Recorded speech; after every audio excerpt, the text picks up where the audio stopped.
Donc, pour pouvoir indiquer que...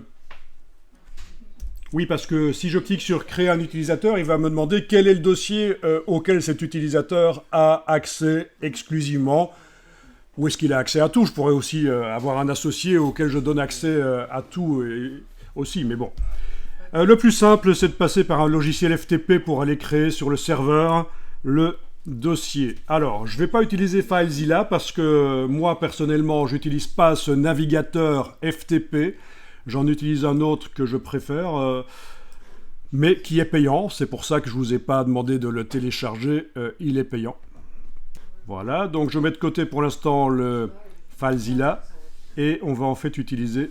Je vais utiliser ici Transmit, qui est un navigateur FTP qui, je pense, ne fonctionne, mais je peux me tromper, que sur les Mac. Voilà, donc ici, on a...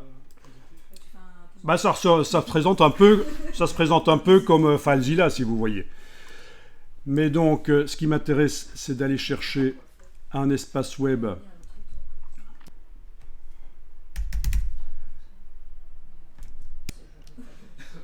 Voilà, là j'ai restreint parce que j'avais énormément de noms de domaines qui apparaissaient. J'ai restreint et je vais chercher l'espace web. Donc l'espace web que j'ai chez OVH apparaît maintenant sur la partie droite là et c'est là que ça va être intéressant. Je vais aller par exemple ici dans le dossier CRC1 remise. Et dans ce dossier, il y a tous les dossiers en fait auxquels j'ai donné par le tableau de bord OVH des accès. Mais là, je vais pour la démonstration en créer un nouveau. Voilà. Que je vais par exemple appeler tous. Et donc celui-là, il sera accessible à tous. Je vais vous montrer le mot de passe, puisqu'on va le créer ensemble là. Voilà.